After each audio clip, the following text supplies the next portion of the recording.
live. Mark, are you there? You're not frozen. I can see your eye twitching a little bit. Damn it. Oh, I was trying. How's it going? How's it going? That's going, man. It's going. It's another week. We're off to another Sunday. Boy, it's Sunday. We've been talking a little bit. We got some people on watching tonight. Yeah, it's a Sunday night. So Chris and I are both sober today, so this should be a good show, not a bad show. My apologies. And the best part is we'll probably not have anyone watch because we're sober, and it's going to be the best thing we've ever done. It's going to be like our work of art. It'll be it's our life's work this next hour, and no one will watch. Nobody will see care. Some bullshit about me talking about rum or whiskey or something like that. Not today. Anyway, so how's it been? Oh yeah, we're already down to 3. So you know what? Oh yeah, goodbye everybody. See you later. Okay, bye. I think 2 of them are me. So Brandy said there's no podcast time. There was. I'm not sure if it didn't show right or what happened. Obviously, it didn't show. That's the only reason she watches. So she's gone too. Well, I heard it. I heard it through the speaker, so it must have played at some point. Heard it through something. So hey, I wanted to start this with something that's near and dear to your heart. What the fuck, dude? What happened? Syracuse football? Come on, guys. Oh, listen, I am a season ticket holder to Syracuse football. Obviously, I've not been to a game this year. I was rewarded with a refund for my ticket, my season tickets. You needed one after that. So I probably would have requested one. For people that don't know, the quarterback did a huge foobar in their last game. Seconds left on the clock, 4th down, and let's not pass. Let's just spike the ball in the game. Game over. Syracuse loses. Yeah, they've been shitty the last couple of years. That would have been a big one for them, man. It's kind of sad. Don't even know what happened. I have not paid attention to Syracuse football even this much this year. As far as I know, they have not won a game, have they? I don't think so. I mean, I'm glad you know about this because this is just shameful when it comes to football. I mean, you got to at least know what down you're on. Come on, you're not Tom Brady. He's done it too this year. If you don't watch that kind of football. He was their quarterback. Our quarterback was supposed to be the second coming, and unfortunately, Rex Culpepper. Is that who it was who was playing? No, he was actually supposed to be a backup this year. That's how garbage this year has been. So I really could care less. I'm a huge Syracuse fan. I've been a lifelong Syracuse fan. I'm a season ticket holder. I have 5th row seats on the 50-yard line right behind the SU team. I'm a huge fan. I literally have not watched or paid attention to a single game since the end of the season last year. That's unfortunate. And they aren't Didn't they have like a real good season like 3 years ago where they won? Oh yeah, they were solid. Yeah. So I know you don't follow sports, and we don't get into sports in this podcast too often. But did you hear what happened today with the Denver Broncos? Nope. So the Denver Broncos, one of their quarterbacks got COVID. So the league said, "Sorry, your whole quarterback room cannot play." So they had 4 quarterbacks that potentially could be quarterbacks, and they couldn't play as quarterbacks. So that's interesting. They tried to get one of their coaches to be the quarterback. The league said, nope, can't do that. So they happened to have on their practice squad a guy who was a quarterback at Wake Forest, another crappy team, I believe, in the ACC with you guys. He was a wide receiver on the practice squad. He was the quarterback today, completed 1 pass for 13 yards, 2 interceptions. So 2 interceptions, okay. You know what? If you want to look up trivia of the last 50 years, 100 years of sports, man, we're going to get some weird crap, and there's going to be a lot that says 2020 on it. This can be one of them. So. In all sports, I think 2020, and even for some sports, I think 2020 and 2021 are going to be asterisk. They're going to be asterisk seasons. It was, it was, what a mess.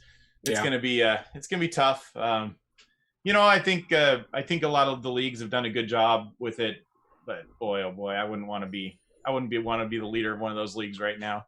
No, man, I have to agree. So anyway, I just, I thought that was funny that it happened to be your lifeblood, your team, your season tickets, and they do a foobar that bad playing sports. So. Well, Syracuse. I figured I'd let you know. Syracuse basketball almost lost to a team I've never even heard of last night. So or 2 nights ago, I have no idea what is going on with SU sports in general. I know Boeheim Coach Boeheim was COVID positive, so I know he wasn't coaching for a couple of weeks. So perhaps that has something to do with them not being ready for their season opener. But what a shit show! This just sports in general. Here, for I mean, your guy. Oh, sure, yeah. I still think he's coming back, man.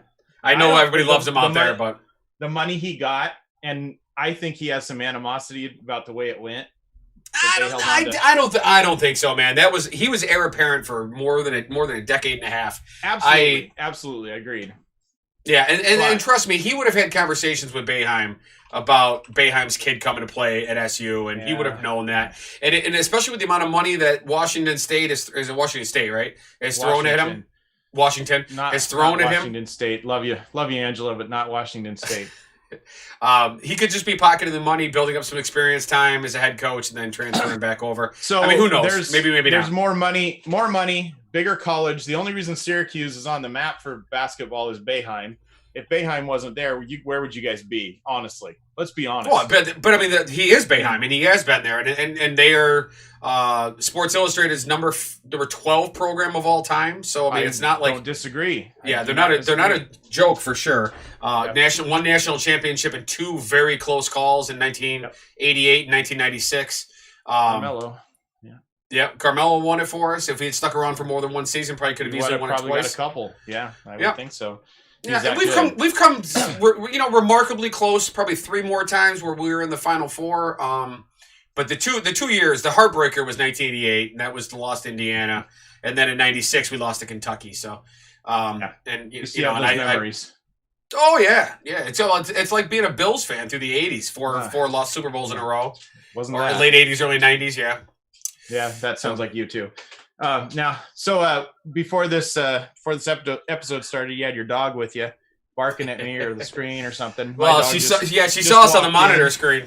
Yeah, that was pretty good. So I wish we would have recorded that. As I said earlier, that would have probably gotten us more viewers than this. So now we're done talking about football, which all of you seem very, very excited about us doing. So we'll stop that for now. So speaking of things you and I both like, have you done any shopping this holiday weekend for all these deals? No, none, not any. First of all, some of the deals, I saw some deals that were actually really strong, but things that I was absolutely not interested in. Sure. And then, it's not really a tech season for me. The only thing that I want to be able to buy right now is a PlayStation 5, and it's impossible. So beyond that, we got to find some knick-knack gifts. I mean, we got a couple things for the kids. We got a couple things. Jessica's gotten me a couple things. I've gotten her a couple things. But most of the stuff that we're gonna get, we're gonna drive around locally here, find some shops. We really want to spend money on local businesses. Yes. Yeah, and art and stuff like that for family and friends. We were going to do, and I think we are still going to do, a Secret Santa among all the adults in the extended family. We were gonna draw names on Thanksgiving. That kind of got blown up. How was your Thanksgiving, Mark? So mine was very quiet. I grabbed the immersion circulator, vacuum sealed a couple of turkey breasts, threw them in there for about 3 hours, and they were amazing. Nice. What I didn't know is when you cook turkey that way in a sous vide pot and you have warm water circulating around, when you take the turkey out, and it's the right temperature, and they say everything's okay, you cut it, it's still pink. Uh-oh. It's normal. I had to look it up. Yep. Cooked at the right temperature, you're okay. But didn't know that. So learning. So the pink was safe? Pink was safe. I'm not dead. I ate it all. So, don't feel bad. So anyway, that's what I did. I cooked way too much food. We're still eating it all. I think we're probably going to eat it all week and kind of go from there. So, nice. It is what it is. I don't know how your state is set up, but in our state, it literally is no people outside your immediate household in your house. That's what they want right now. Well, that's certainly what they want here too. Governor Cuomo said very much the same thing. Don't celebrate anything with people outside of your direct household. There isn't a law about that. They did no with some of the new rules that came out recently since we've spiked back up. They did want all indoor activities limited to 10 people. So we were planning our Thanksgiving around the idea of doing 10 people. We were going to go to my brother's mother-in-law's house. And the day before Thanksgiving on Wednesday, I get a phone call from my sister-in-law We're going to cancel Thanksgiving. I might be COVID positive. Oh, no. Well, that's not good. Mm-hmm. And then, sure enough, she ended up being COVID positive, and, it is what it is. She's fine. She feels good. She's lost sense of smell and taste for a little while, and but other than that, she's doing well. They're all quarantined. Everybody's quarantined. And what was wonderful is that my brother's mother-in-law, who her name is Laura, she's wonderful. Her and her ex-husband, my sister-in-law's father, they delivered food to everybody. Dropped it off to 3 different houses. I got turkey and all the. Hey, can I stop you for a second? Sure. We hit double digits. Yeah, I saw that. We got 10 viewers right now. That's Holy crap! fantastic. Okay, sorry. Continue. Hi everybody. Hi.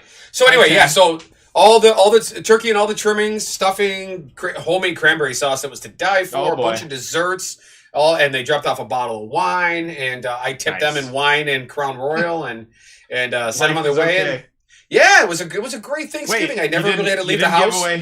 You didn't give away my whiskey that you'll never drink. No, yours is still safely. Although, good.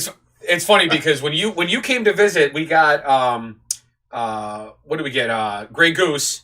Yeah. Grey Goose for Angela, and then you've got whatever that whiskey was that you got. And within a couple of months of you guys, now I didn't touch it. Jessica wasn't going to touch it either. Within a couple of months, the Grey Goose was. Did. Yeah, the Grey Goose was almost gone. Surprisingly, yeah. I'm thinking it's my 17-year-old son and his friends. But you think a 17-year-old would like some Grey Goose, but that whiskey was a little scary for him. Yeah, so I think there was that much whiskey gone out of the bottle. But the Grey Goose was almost gone. They thought they were dying when they took that whiskey. I think it was I think it's 105 or 120 proof. I mean, if you it was up there, yeah. That and you're not used to it, oh boy. It'll burn all the way down to your gut. You're not happy. You're not happy now. Jesus. Oh, and Brandy said 11. Thank you, 11. 11. Yeah, we're up to 11 viewers. We dropped back down to 10, but that's okay. I think we've peaked. We've probably peaked now. You know what? Hey, I peaked a long time ago. This video just peaked, so hey, that's okay. It's all good. All good. So I did a little bit of Christmas shopping for myself. Just one thing. What'd you get? I bought a stand mixer. So if anybody has been following my Instagram feed or my Facebook feed, you've seen I've made a lot of bread this year. So about 3 weeks ago, I was making just standard white bread, yeasty boys, and put it all in the pot and got it all mixed in. And you got to turn it up real high and get it going for about 8 minutes. Okay. Don't turn your back when you do that, because if you turn your back when you do that and you're watching the TV on the other wall, and then 3-4 minutes in, you hear this giant slamming noise where something is very, very heavy is hitting the ground.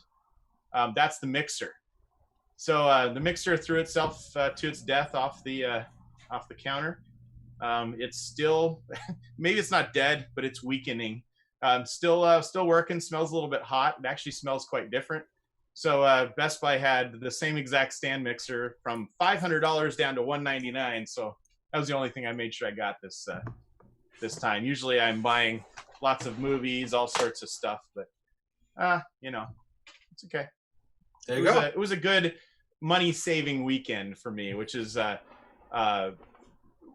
tough thing for me. Me and money saving aren't generally good friends. So you either. Yeah, I know. Me either. I am actually. I'm hoping to get myself a green screen and a loop deck for Christmas. One of my goals now that we have a new incoming president. Well, it ain't over till it's over, Yogi Berra. Come on. Yeah, okay. Yeah, because, there's anything indicating this might actually change. So anyway, with the coming new year, I think I might step back into the Daily Octane again. However, I got some different ideas for it, but I want the green screen and I want the loop deck so that I can shoot a little bit differently than I have in the past.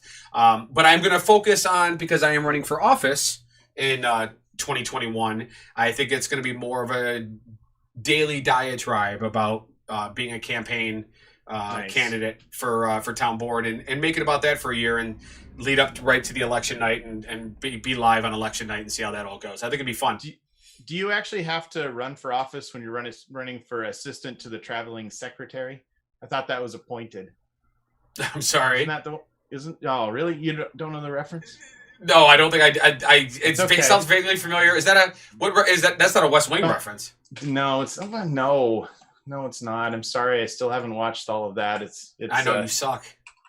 So Mark is really good at demanding that I do things during The Gentleman and the Jerk, but Mark does not actually follow through on the things that are asked of him. Speaking of which, you were supposed to watch something this week, Mark. Did you watch what you were supposed to watch? I have no idea. I don't remember last week at all. Well, you asked me to watch something, and that was what I had to watch this week. And you were supposed to watch something. What did you watch? I watched Nebraska. How'd you think? What'd you think? I hated it. I hated it. Oh, I hated it. It was a painful watch. You don't like the mom? Oh, she's great. She's great and everything. Well, first of all, it's a collection of fantastic character actors. And you don't like Bruce Dern? Oh my gosh! I love no. I love Bruce Dern. Sorry for them. I mean, no. So here's the thing. You hated it. Here's the thing with slice of life movies are much akin to what Kevin Smith does. Are difficult and painful to watch. Too, right? No, I love Kevin Smith movies, but Kevin Smith movies have the recent ones? Well, no, I've never really watched a Kevin Smith movie I didn't like, but the at least in the time and place, right? Like, so, like if you pluck Mallrats out of 1992 and you drop it into or 1994, what was it, 94, 96, or whatever, and you pluck it out of there and you drop it in today, it's a garbage movie. If you take Chasing Amy and put that movie out today, it's not appropriate. But some of his movies, like Dogma's. That's classic. That's classic film. It's going to last forever. The original Clerks is classic. It's timeless. Other than the clothing, there's really very little difference between the things that are said in that movie versus things that we say today. So at least in the portraiture of the average American in pop culture, I think that's great. And this movie, Nebraska, did a very good job of capturing what it's like to live in the Midwest or the West, which you hate, and live in a downtrodden economy, and it makes very specific references to that, and it's a poignant look at aging and how we try to deal with the mental faculties of loved ones and all that kind of stuff. I mean, it's a good it's a good story. It's got a wonderful ending. The ending is beautiful. It's well played out. For being the antagonist, I guess, if you will, Stacy Keach does a great job. I mean, he's an actor with like 105 years of experience. I mean, he was really, really good. Bruce Dern was wholly believable in his portrayal of the character that he played. I mean, you would never know that he wasn't non-lucid the way he appears to be in the movie. I mean, he's such a great job as an actor. Oh, everything. I mean, right down to he had hair. You liked it. You just he had hair. Admit it. He had hair coming out of his nose. Like this man let himself go for months before filming this movie. No, you know, it wasn't my cup of tea. It was a good movie, but if I want to watch a movie about a son bonding with his father that he never really had a relationship with, then I would watch Big Fish. Tim Burton's Big Fish is a far superior movie. Yeah. So, you know, as far as capturing that ideal, I think that's a better portrayal. Plus, it's got some fantasy elements to it, which of course I enjoy. Wouldn't you just go talk to Chris? Oh. What? Nothing. I'm glad you're coughing. That was mean. Sorry. Talk to Chris? Who's Chris? Oh, my son? Yeah, I see. You don't bond with him. You don't even know who the fuck he is. That's not true. I call him Christopher. And we've been doing a lot of things together recently. It's been actually quite nice. I heard you've been playing some rock band with the little one, but yeah, Michael and Logan and Joe, who moved back to Syracuse. We've all been playing rock band. That's why I'm in desperate need of that guitar. Okay, so I am still convinced Joe didn't know who the hell I was when he saw me when I dropped you off at that hotel so you guys could travel. No, I don't think that's true. Spent a whole weekend with him. I didn't clue who I was. No, I think he knew who you were. I think he was incredibly stressed out about making sure that car was packed properly and getting on the road on time. You would fit. And and plus we had a time frame that we had to get to where we were going in Idaho because we were meeting up with his ex-girlfriend. I think he was nervous about that. Surprisingly, after that first day of that's fun. After that first day of travel was over, he was a completely different person the rest of the way, with the exception of the was he relaxed and nice and happy and forgot about me again. With the exception of the 3-hour period in where were we? Rapid City, South Dakota. We almost got into a fist fight in Rapid City. But other was that than at that, the restaurant, like the Jesus America restaurant or something? Or was that just you two? no, that was I don't even, we were coming back from, it was a long day. We had walked in an exorbitant amount of walking inside of Deadwood, walking all the way up the mountain to go see Wild Bill Hickok's grave, and then walking all the way back down the mountain. Then we drove to Mount Rushmore, and we walked all around Mount Rushmore. Then we drove to Rapid City. Then we got dinner. Then we went to a bar. Jesus. And so we were exhausted and trashed and all this kind of stuff. And so then we, so then we got into an argument. Well, and I figure, with all due respect to Joe, because him and I have kind of similar body types. You enjoyed the walking more than he did. Let's just call a spade a spade. Yeah, he did. Oh, he did a good job though. He was fine. He didn't complain the whole time. No. In fact, I would have. Yeah, my friend Scott, the truck driver, was with us too for that walk, and he complained more than anybody else did. Oh wow. Yeah. So it was, but it was a good trip. I'm glad I did it. I got to see a lot of really cool things, but I'm also things you'll never see again. Well, and if it had taken place, if that trip had been planned for a month later, it wouldn't have happened. Yeah. Oh yeah, it wouldn't have happened. There's no way. I got through there. It was right before South and North Dakota started spiking, so we got through there at just the right time and avoided all that chaos. Dodge a bullet per se. Yep. Wow. And South Dakota, by the way, the governor of South Dakota is probably the worst governor in the entire United States. Probably worse than DeSantis down in Florida. She just got $5 million in COVID relief and used it on a tourism campaign on television. So, yeah, seriously, we won't cough on you intentionally. She literally is still standing by the idea that having the Sturgis bike rally was a good idea. I mean, it's crazy to me what they think out there. So yeah, hey, it is what it is. I mean, she was voted in. She'll probably get voted in again. It is. They love her out there, I'm sure. So. Yeah, they love her out there. I think it's changing. There's I don't know if you saw today. There's been some stuff coming out from the local tribes that are really pushing back against her. So to the point they're asking for land back and in a not as nice a way as they've done in the past, which is good. Rightly so. They should be doing so. But boy, oh boy, this could really backfire for her. We'll see what happens. Yeah, we'll see. One thing I've learned in the last 4 years is that you can never discount the desires of Republican electorates and what they want from their leaders, and they will come out in force for somebody that they support. So, sure. I mean, you never know. You never know what's going to happen. So, enough of the politics. So after Thanksgiving, we went into the next day was Friday. Fridays have become a big deal now during this fall television watching season. 10 hours or 12 hours or something like that, and then I had to work. I worked for 3.5. I think on Friday. I'm sure you did. Did you watch any television though? Did you watch any television on Friday night? I still haven't watched any yet. You liar! I haven't yet. You liar! No, I haven't. You liar! You haven't seen The Mandalorian? Oh, I thought you were talking about something else. No. Just kidding. So you watched The Mandalorian? Come on, man.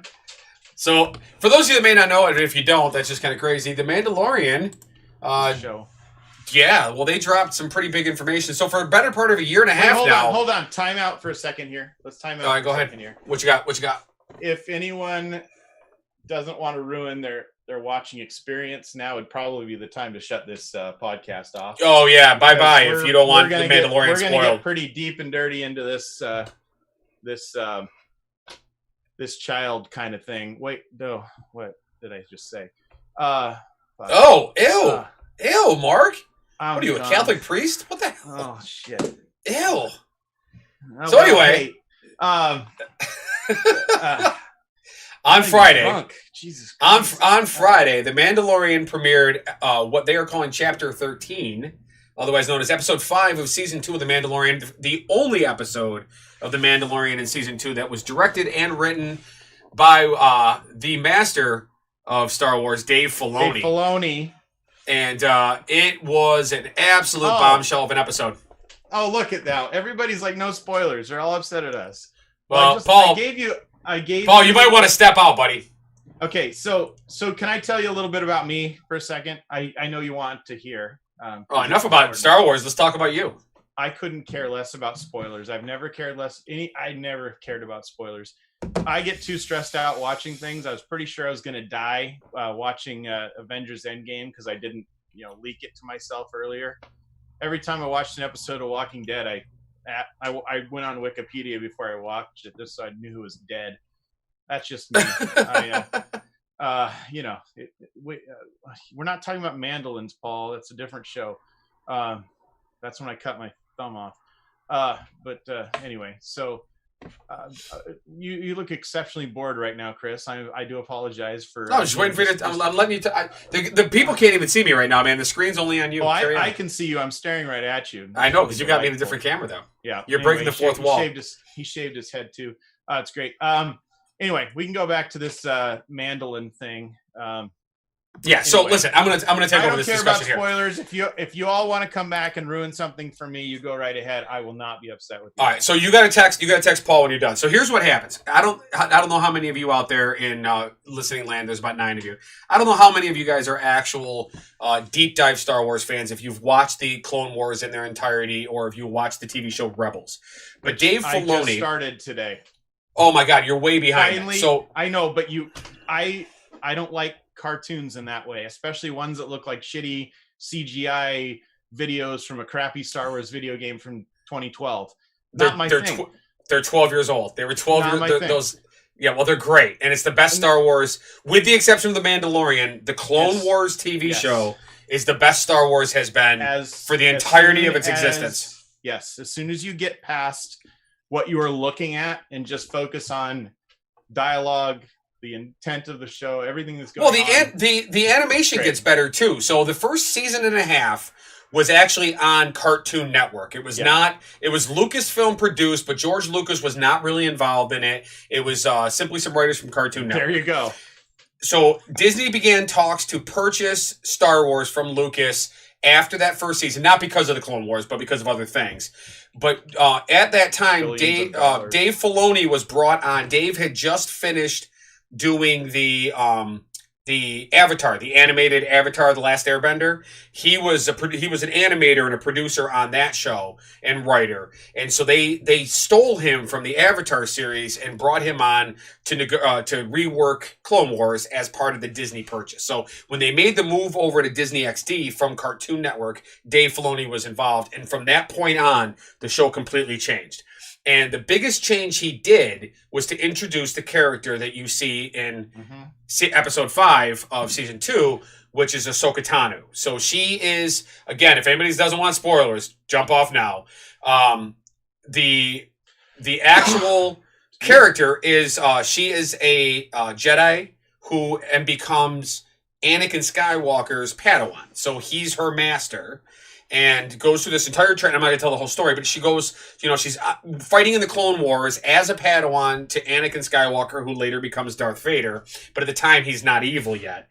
And at one point, she gets charged with a crime through the Jedi Order, to which she is ultimately found innocent of, but has such a bad taste in her mouth that she leaves the Jedi Order and goes off on her own. She disappears for quite a while to come back later near the end of the Clone Wars.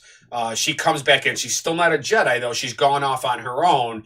She comes back, and she's there for Order 66, which is the chip that was planted in the heads of all the clones, in which they turned on their Jedi compatriots, and the big assassination that occurred. So she was able to escape with the help of Rex, who is a Clone Wars.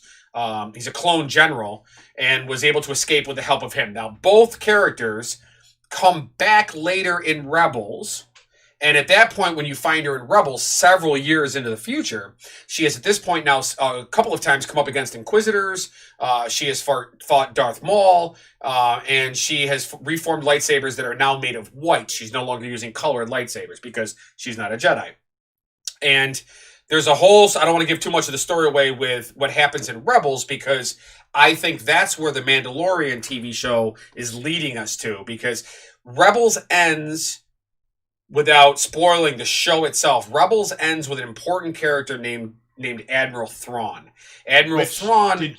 hold on. Did you ever read the original? Read the books? Yeah, trilogy? I've read all the Timothy Zahn books. Have you read the original the one that were decanonized, and now you've got they call it, right, correct. They're called legends. All the legends lore is non-canon. So most of the stuff that was written by Timothy Zahn, the early day Marvel comic books, Star Wars stories, none of those are canon anymore. All of that has been wiped off. But what's happening, and this is part of what Dave Filoni has been doing with Clone Wars, then again with Rebels, and now with The Mandalorian, is he's introducing characters and story arcs from the Legends timeline and canonizing them. And one of the major characters is General Thrawn, who was in the Timothy Zahn books. And Grand so Admiral. Yeah, so what he was doing was he was actually leading an assault of a rebuilt empire against against Leia and Han's children, who were light and dark side of the Force. They were twin boy and girl. Yeah, right. And a lot of people thought that was the storyline that they were going with the new trilogy with Rey and Ben Solo, but that was not what that was. They screwed all that up. J.J. Abrams took a big giant shit on Star Wars. But regardless, going back, so now they're bringing Thrawn into the live action universe because in Episode 5, Season 2, which had Ahsoka in it, she name drops Admiral Thrawn, Grand Admiral Thrawn. Now, again, I don't want to give too much away about why she's looking for him. You should go watch Rebels because the last season of Rebels is really spectacular television. And the last 30 seconds of that show is just mind-blowing. It's just fantastic. And that's where I'm starting. I Attack of the Clones is my least favorite of the 9 Star Wars movies. And I just couldn't get in. I started watching Clone Wars and I just couldn't get into it. So I switched over to Rebels. And from the moment I started watching it today, I was interested, engaged. It seems like a fantastic story so far. So I'm excited. And it's only 4 seasons, so the commitment's a lot shorter too. So. Sure. Yeah. Well, obviously nobody likes what we're talking about right now. Oh yeah. Oh no. They just are mad. They're mad that you are talking about nerd stuff and they can't watch anymore. Well, at least it's kind of Disney related by a wraparound way. So the other thing that happened in this Friday episode of Mandalorian, is that the most beloved character in all of television for the last year and a half, known as the Child, or Baby Yoda, as the public likes to call him, we got a name for him, and his name is... It sucks. It don't matter. It's Grogu, and it does not suck. If you gave me the name Yoda, I would say that name sucks too. It's just different. It's Grogu, and I happen to really like it. And when you say his name and he goes, like that's just... It's better than Yaddle. Yes, Yaddle's a shit name. Yeah. Yaddle's a shit name. So there's a lot of things that were dropped. Well, there's a lot of things that were dropped. While in Legends there is one other. There's a third who was he was a general in the Clone Wars, looked a lot like Yoda. He was a little bit more bluer. Thank you, Becky. In tone. You were absolutely right. Yeah, Becky can just suck it, I think. So anyway, she's the idea that was dropped in this, so the past is that Grogu was actually at the Jedi Temple on Coruscant when Order 66 happened. He had been being trained there by Jedi Masters for years because he's 50 years old. Coincidentally born the same year in canonical timeline as Anakin Skywalker. So there's a lot of potential here. I can tell we both watched the same new Rockstars video. Oh, speaking of which, did you watch Wookiee Links? Did you watch Wookiee Links? Or yet. No. Okay, no, so just that. And did you notice when you... Okay, I gotta talk about new Rockstars for a second before you get to I love new Rockstars. So every other recap of the episodes, they go into so many different little fan service items, little things painted on the wall, all sorts of crap like that. There didn't seem to be much of that in this episode. There wasn't, and I think it was because they really wanted the emphasis to be specifically on Ahsoka. Yeah. There was one really significant Easter egg in there, and that was the owl that was up in the tree. Yeah. And so that's something you're gonna miss because you're not watching Clone Wars to know who that owl is. The owl does come back up in Rebels in season 4 of Rebels. The owl does come back, but that's a pretty significant little character drop in there. Beyond that, but this was mostly what do you call it, a genre film or a genre episode. So what I really liked, especially later on in the episode, is when you had Mando on one side of the door and Ahsoka on the other side of the door, and she's battling the magistrate and he's battling the mercenary. Oh, dude, it shows both. It shows the yin and yang of Star Wars. I mean, it perfectly encapsulates the space samurai western that is Star Wars. Yep, it was perfect. Best thing and ever. Again, written and directed by Dave Filoni. What they're now coining the Filoni-verse, because he really has taken Star Wars in a completely new direction, and he does a brilliant job of taking canonical material that's as old as he is and interweaving it with stuff that he's writing brand new. And he just has his finger right on the pulse of what Star Wars is supposed to be. Does he make the entire fandom happy? No. But the Star Wars fandom is full of assholes and self-egregious pieces of shit. And so, it's the worst fandom in all of entertainment. There's nothing worse than Star Wars fandom, because there are so many basement-dwelling trolls that love to hate on everything Star Wars does, and there's just no space for that in entertainment. So you got to learn to tune it out and enjoy what they're doing, and what he's doing is absolutely great. And at the end of the day, he was handpicked by George Lucas to do this stuff. So the fact that he made the transition over and now he's been given more of an executive producer and head writer role is extraordinary. So I'm very excited for it. It's a very good show. I'm excited to actually watch the cartoon, which I was never excited about until today. You should stop. I'm telling you, though, you should stop and go back and just suck it up and watch the Clone Wars, man. Yeah. And if you want to pick it up in season 2 and ignore season 1, go ahead. You're not going to miss much. But there are some very, very specific and very important things that happen in Clone Wars that carry through to everything Dave Filoni does. They really do. And actually, in these last 2 episodes, they've drawn a lot of information from the old Knights of the Old Republic game, and some other Star Wars games from the 90s. Well, the assassin droids that were behind her, they're the new model of the assassin droid that you can play as in the first game. And the reference in episode 4, the reference to the Dark Troopers, which you see that are coming, which are Force sensitive stormtroopers. That's right out of the video. Stuff. Yeah, that's right out of the video games too. So there was some cool stuff back in the day. I mean, that if you've never seen, experienced, played either of the Knights of the Old Republic games, they probably have the 2 meanest Sith Lords that you're ever going to see. The twist in the first game is the coolest twist of any video game I've ever played, right? You know what I'm talking. Did you play through the whole thing? Okay. Oh yeah, years and years and years ago. Yeah. Man. But that twist at the end with Darth Revan and whatnot, I can spoil that too. Oh man, such a cool thing. I don't think anybody in this group is going back to. You should text Paul and let him know that we're done talking about that. So we're 40 minutes in. We're done talking about this. I had one last topic. I was thinking we could at least chat about a little bit. So as our viewers that are the same 7-8 viewers every time know, I have a cruise planned in April, right? You know that, Chris. You don't know that? I know that. And Chris keeps saying, maybe I'm going to go on this cruise, maybe I'm not going on this cruise, maybe we'll do this, maybe we'll do that. The reality of the situation now is it sure feels to me like this cruise isn't happening. I think April is still going to be too early for cruise ships to be efficient and safe enough that the cruise companies can actually make money having cruises. And I just don't see it. See it. And I think Chris is probably right there with me on that. So anybody out there, I was thinking about different types of trips, to do,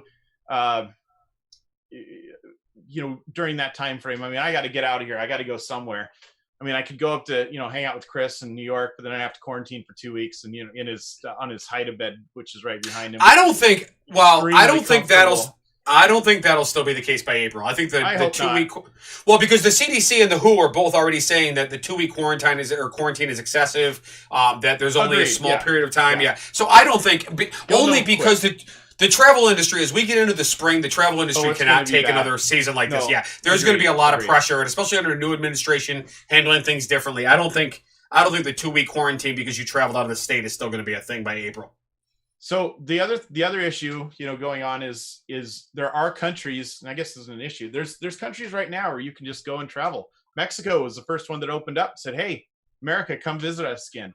Hell, there's places in this country you can't go, but you can go travel in Mexico. You can go to the Maldives if you want to go stay in an overwater bungalow and enjoy I don't have 26 hours of flying time in me. Yeah, that was what kind of ended it for me. Oh, and it's $550 just for the float plane that takes you from the airport in the Maldives, right, to the resort. That's just the float plane. And what is it? It's like the resort. What is it? $15,000 a week for the all inclusive? Oh no! It was the Marriott W is $910. Not that this is cheap. $910 a night. And that's all inclusive, breakfast, lunch, and dinner. Oh, maybe I was pricing it out for 2 weeks. Was $15,000? Maybe that's. Oh yeah, that sounds about right. But man, I was looking at that. I was just, I do my daydreams all the time on which trip is going to be fun, which is going to be great. And I would love that. I looked at and said, boy, I want to go to Bora Bora. If I'm going to pick a place, I'm going to go to French Polynesia. I'm going to land a plane there. I'm going to take a little seaplane to a resort there, as opposed to going, to a resort in the middle of, Southeast Asia. I don't know. I just think French Polynesia has always been something on my list that I've wanted to do. And I'd almost not want to ruin that overwater bungalow voyage vacation once in a lifetime thing. And that sounds very weird on the Maldives. Because I will say this. Amazing place. There are some wonderful, as you get into the more southern Caribbean islands, there are some wonderful places down there. Oh, yeah. Without having to fly 20 hours to get to it. And certainly more accessible, no question about it. I mean, I love St. Lucia. I absolutely love that country. I've been there a couple times. I saw your videos I think, weren't you at a convention? I was at a yoga retreat. Retreat. Yeah. Okay. That sounds like something I would do. I didn't do a lot of yoga. I was there to do massage. It was a working vacation. Oh, thank God. No, it's okay. It was nice. Do whatever you'd like. So anyway, I think those types of countries, I just want to go somewhere where I can see blue water, like real blue water. Sure. It's and you know what I'm talking about. It's a color that you can't get anywhere else. Well, Hawaii's open. Hawaii's open, and that would work as well. Hawaii is really, really hammering us on the West Coast. I don't know if we're getting so much advertising. Please come to Hawaii. You can do a test at home. 3 days later, you can be on a plane. We'll accept you with open arms. Just please come here. That's right. That's where they're at. I mean, their cases are so low still at this point.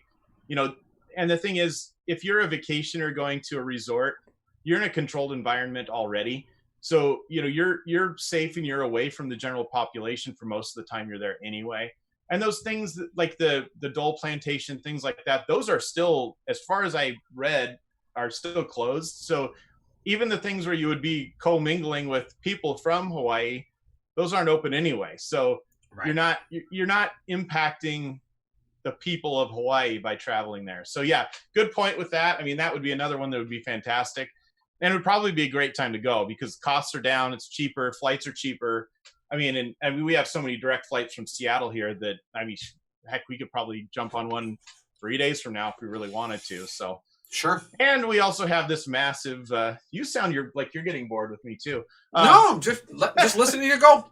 We have this massive Delta Airlines credit from our canceled August trip to Europe. So, nice. Kind of burn a hole in my pocket at this point. So, gotta do what you gotta do. Well, Jessica and I have also been talking about different travel options. One of the things that we're trying to do, we have talked about Grand Canyon. We have talked about, Sedona in California, like areas that we can go to that are away from people, but still gorgeous and beautiful. Texas, Arizona. Yeah. Well, Eastern California and Western Arizona, like that whole area. Palm Springs into Sedona, like that whole stretch of land. Got it. Yeah, and then Texas, she still wants to go down and visit her family. We might be pushing that out till closer to the summer. We do still plan on doing Disney and a cruise to get Christopher down to the Bahamas when he's 18. August. So it'll be very end of August after the 18th. So super hot in Florida, but great time to go to the Bahamas. Oh, cruise is great. Yeah, because it's the same temperature in the Bahamas, whether it's March, April, or August. It doesn't matter. It's not, so, and it's not humid like Florida. No, exactly. Correct. Yeah, it's not ridiculous. Yeah. So there's a lot of different things out there to do. I mean, a lot of it, the cool thing is anything that we want to do are things that we can plan out a month or 2 months in advance. Sure. I don't think anything right now requires long distance planning, with the exception of maybe for flights. But even at a 6 week to 8 week mark, you're fine. Oh, you're good. Yeah. Yeah. So we're gonna wait and watch how this goes. I think you're gonna see some massive changes once Biden takes office. I think he's gonna institute some national travel plans that are gonna help us, test more effectively. So I'm gonna wait and kind of wait until the end of January and then get a better feel for the pulse of what it all looks like. We just got vaccines, flew into Chicago, so they're they're coming, ready to go. So yeah, they're coming, but it'll be 6 months before that makes a difference for anything at all, and then at least 9 months before the general public is vaccinated at a level that's going to make any real difference. So, and that's if we don't get the major pushback. Who knows? Yeah, I don't think we're going to though. I think as always it's the vocal minority. Yeah, I think the people that are bitching are a very small percentage of the population. I do not think it's a majority. But the people that will not take it will tell you about it every day on Facebook. They're like vaccine vegans. They will tell you all about how much they're not going to take it. So I just tune those people out. I mean, I'm on a steady. That's all you can do. Yeah, I'm in a steady diet still of unfriending and unfollowing people on Facebook because every other day somebody lets out some new idiotic comment. You got into a fight with a friend of mine, or actually you made a comment on her comment and she took her whole comment down. Talking about Cuomo. So. I mean, people are still sensitive. I was just trying to prove a point, I was just like, come on, guys, If you were still saying at this point that Cuomo or Gavin Newsom or I forgot your governor's name, if you still think any of these people are doing too much, then you're not paying attention. He might have fucked up a little bit though. Well, he did recently. He's made some stupid choices recently. I mean, that's your guy, my guy. They've been doing the right thing for what they think is the right thing, and you know what? You can't. Our cases are still low. I mean, we're like, yes, they're going up, but we're still like 46th or 44th lowest, per capita cases in the country. We're not, our hospitals are busier. Everybody says they're busier. We get that. Everybody expected this, but they're not overflowing. We're not turning people away. We don't have, you're not Texas and North Dakota. Yeah. So, I mean, it's different. And to think that he had nothing to do with that is just total and complete idiocy because he absolutely had something, he absolutely did. And Jeannie Gallo is ignoring the stupid. Yeah, that's probably a good plan. I don't know why you're watching this though. That's weird. Well, we appreciate it though. So we appreciate everybody that's been watching this. And speaking of that, I think it is time for us to put this one to a close. I think we've talked about everything we can think of this week. I think we've gone through all of it. Now, I have had a less to drink nothing to drink today, oddly enough. But let's just say everybody needs to like, subscribe, and click that notification button because you know what? This week we could not find our podcast anywhere on Facebook or on YouTube. It wasn't showing up. The algorithms weren't coming through correctly. Something was wrong. That like button helps us a lot. So we still like spending time with our friends, but you know what? If a couple other crazy people want to come here and watch us, that's okay too. That would be awesome. And certainly I think we both recognize that this is not the kind of production value that's going to get millions of subscribers. And that's not what we're looking for. We're happy to have you guys on here. You're our friends. You're our family. And having this conversation with you guys. And I'm going to work at some point here when I find 10 minutes of free time. I'm going to find a way to get this chat thing working on the screen and add some more bells and whistles. I mean, I think it's a nice looking podcast. Every once in a while I'll catch it in my feed. I'm like, oh, that looks pretty. So we're not doing a terrible job. Too bad the people in the pictures are bald and old. Couple old white guys. Right. That happens. So we got to get Rashawn back on here. Get and a guest every once in a while would be a wonderful thing. But on that note, let's call it a night. I got to go make a road trip real quick. Oh boy! Thank you very much for watching. He's gonna make a road trip and not work on the podcast. But hey, whatever. No, I'm not working on the podcast tonight. I got. In fact, I'm in the middle. I'm halfway through judging a logo spiritware competition. It's a nationwide collegiate spiritware competition. So anyway, I got to get to that. Sounds wonderful. Oh, it's boring as shit. So I'm going to go do that. Thank you for watching The Gentleman, the Jerk. We'll see you guys next Sunday. Have a great night. Goodbye. Bye.